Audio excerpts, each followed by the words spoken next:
ഈശോ മിശിഹായ്ക്ക് സ്തുതിയായിരിക്കട്ടെ.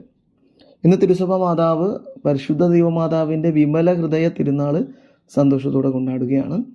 ഇന്ന് നമ്മൾ ധ്യാനിക്കുന്നത് വിശുദ്ധ ലൂക്കായുടെ വിശുദ്ധ സുവിശേഷം 2-ാം അധ്യായം 41 മുതൽ 51 വരെയുള്ള വാക്യങ്ങളാണ്. പെസഹ തിരുനാളിന് ജെറുസലേമിൽ എത്തിയിട്ട് കാണാതായ യേശുവിനെ 3-ാം ദിവസം കണ്ടെത്തുന്നതിനെ കുറിച്ചാണ് സുവിശേഷം നമ്മളോട് സംസാരിക്കുന്നത്. അപ്പം മറിയത്തിൻ്റെ വിമല ഹൃദയത്തെ സൂചിപ്പിക്കാനായിട്ട് സുവിശേഷം അവസാനിക്കുന്നത് ഇങ്ങനെയാണ്: അവൻ്റെ അമ്മ ഇക്കാര്യങ്ങളെല്ലാം ഹൃദയത്തിൽ സംഗ്രഹിച്ചു വന്നു. മറിയത്തിൻ്റെ വിമല ഹൃദയത്തിൻ്റെ പ്രത്യേകതയാണ് അവൾ ക്രിസ്തു സംഭവങ്ങളെല്ലാം ഹൃദയത്തിൽ സംഗ്രഹിച്ചുള്ളായിരുന്നു. മറിയത്തിൻ്റെ വിമല ഹൃദയത്തെ നമുക്ക് ആദ്യത്തെ സുവിശേഷ ഗ്രന്ഥമായി സങ്കല്പിക്കാവുന്നതാണ്. കാരണം ബൈബിൾ പണ്ഡിതന്മാർ പറയുന്നതനുസരിച്ച് ലൂക്കായ്ക്ക് ക്രിസ്തുവിനെക്കുറിച്ചുള്ള ബാല്യകാല വിവരങ്ങൾ ലഭിച്ചത് മറിയത്തിൽ നിന്നാണ്. മറിയമായിരിക്കണം ഇതൊക്കെ പറഞ്ഞു കൊടുത്തത് എന്നാണ്. അപ്പോൾ ആദിമസഭയിൽ ക്രിസ്തുവിൻ്റെ വിശ്വാസികൾക്കിടയിൽ മറിയത്തിന് വലിയൊരു സ്ഥാനവും ഉണ്ടായിരുന്നു. കാരണം മറിയം അവരെ ശക്തിപ്പെടുത്തിയിരുന്നു ക്രിസ്തുവിൻ്റെ വചനങ്ങളാൽ.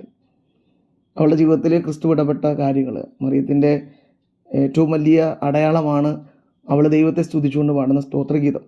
അപ്പോൾ അതൊക്കെ ആദിമസഭയിൽ വലിയ വിശ്വാസ രഹസ്യങ്ങളായി കൊണ്ടാടിയിരുന്ന കാര്യങ്ങളാണ്. അപ്പോൾ മറിയം ഒരു സുവിശേഷ ഗ്രന്ഥമായി മാറിയിരുന്നു ആദ്യമേ തന്നെ.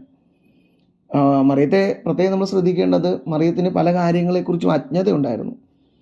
ക്രിസ്തുവിനെ കാണാതായിട്ട് കണ്ടു കിട്ടുമ്പോൾ മറിയം വിസ്മയിക്കുകയാണ്.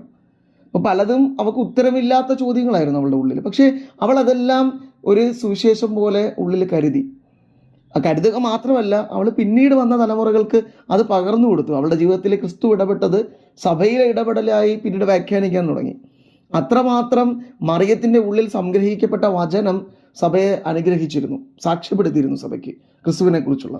ഇത് ഓരോ വിശ്വാസികളുടെ ജീവിതത്തിലും ദൈവം ഇടപെടുന്നത് ഒരു സുവിശേഷം പോലെ ഹൃദയത്തിൽ രേഖപ്പെടുത്തണം, സംഗ്രഹിക്കണമെന്ന് നമ്മളെ ഓർമ്മിപ്പിക്കുകയാണ്. കാരണം മറിയം ഉത്തരം കിട്ടാത്ത ചോദ്യങ്ങൾ പോലും ദൈവത്തിൽ ആശ്രയിച്ചുകൊണ്ട് അവളെല്ലാം സംഗ്രഹിക്കുകയായിരുന്നു. ഒന്നും അവൾ മറന്നു കളയുകയോ തള്ളിക്കളയുകയായിരുന്നു. എല്ലാം ദൈവിക ഇടപെടലുകളാണ് തൻ്റെ ജീവിതത്തിൽ നടന്നത് എന്ന ബോധ്യത്തോടു കൂടെ അവൾ ഹൃദയത്തിൽ സംഗ്രഹിച്ചുകൊണ്ടേയിരുന്നു. അതുകൊണ്ടാണ് അവളുടെ ഹൃദയം വിമല ഹൃദയമായി മാറിയത്.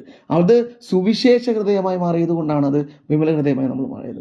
ഉള്ളിലെ സങ്കടങ്ങളും ദുഃഖങ്ങളും ഒത്തിരി വേദനകളുടെയൊക്കെ നിമിഷങ്ങളും മറിയത്തിൻ്റെ ജീവിതത്തിലുണ്ടായി. പക്ഷെ അതെല്ലാം അവൾ സന്തോഷത്തോടെ ഹൃദയത്തിൽ സംഗ്രഹിച്ചു. ദൈവാനുഗ്രഹങ്ങളായി അവൾ അതിനെയൊക്കെ വ്യാഖ്യാനിച്ചു. പിന്നീട് വന്ന തലമുറകൾക്ക് അവൾ അത് അനുഗ്രഹങ്ങളായി പറഞ്ഞു കൊടുക്കാൻ തുടങ്ങി. നമ്മൾ ഇന്നും ആ വചസ്സുകളാൽ അനുഗ്രഹിക്കപ്പെട്ടുകൊണ്ടിരിക്കുകയാണ്. കാരണം ആ സുവിശേഷ ഗ്രന്ഥം ആദ്യമായി രചിക്കപ്പെട്ടത് അവളുടെ ഹൃദയത്തിലാണ്. അവൾ മറക്കാതെ അതെല്ലാം ഹൃദയത്തിൽ സംഗ്രഹിച്ചുകൊണ്ട് ധ്യാനിച്ചുകൊണ്ടേയിരുന്നു. നമ്മുടെ ജീവിതത്തിലും ദൈവം ഇടപെടുന്നുണ്ട്. മറിയം നമ്മെ ഓർമ്മിപ്പിക്കുന്നതാണ്. ചിലപ്പോൾ ഇപ്പോൾ സങ്കടങ്ങളാണെന്ന് തോന്നുന്ന നിമിഷങ്ങൾ ഇനി വരും തലമുറയിൽ അനുഗ്രഹത്തിൻ്റെ നിമിഷങ്ങളായി മാറേണ്ടവയാണ്. കാരണം ദൈവം എൻ്റെ ജീവിതത്തിൽ ഇടപെടുന്നത് എന്നെക്കുറിച്ചുള്ള വിശാലമായ വ്യക്തതയുള്ള നന്മകളുടെ പദ്ധതിയാണ്. അപ്പോൾ ആ പദ്ധതിയുടെ ഭാഗമാണ് ഇപ്പോൾ ഞാൻ കടന്നു പോയിക്കൊണ്ടിരിക്കുന്ന ചില സങ്കടങ്ങളും വേദനകളൊക്കെയാണെന്ന് ബോധ്യം എനിക്കുണ്ടാവണം. ഞാൻ സന്തോഷത്തോടെയാണ് കടന്നു പോകുന്നതെങ്കിലും ദൈവത്തിൻ്റെ ഇടപെടലാണ് എന്ന ബോധ്യത്തോടു കൂടി അത് ഞാൻ എഴുതി വെക്കണം എൻ്റെ ഹൃദയത്തിൽ, മറന്നു പോകാതെ ഞാൻ വെക്കണം. അപ്പോൾ എൻ്റേതും മറിയത്തിൻ്റെതുപോലെ വിമല ഹൃദയമായി മാറും, സുവിശേഷത്തിൻ്റെ ഹൃദയമായി മാറും. ഇപ്പോൾ മറിയത്തിൻ്റെ ഈ തിരുനാൾ സന്തോഷത്തോടെ കൊണ്ടാടുമ്പോൾ നമ്മുടെ ഹൃദയങ്ങളെയും നമുക്ക് സുവിശേഷമാക്കി മാറ്റാം. മറിയത്തിൻ്റെ വിമല ഹൃദയത്തെ പോലെയാക്കി മാറ്റാം.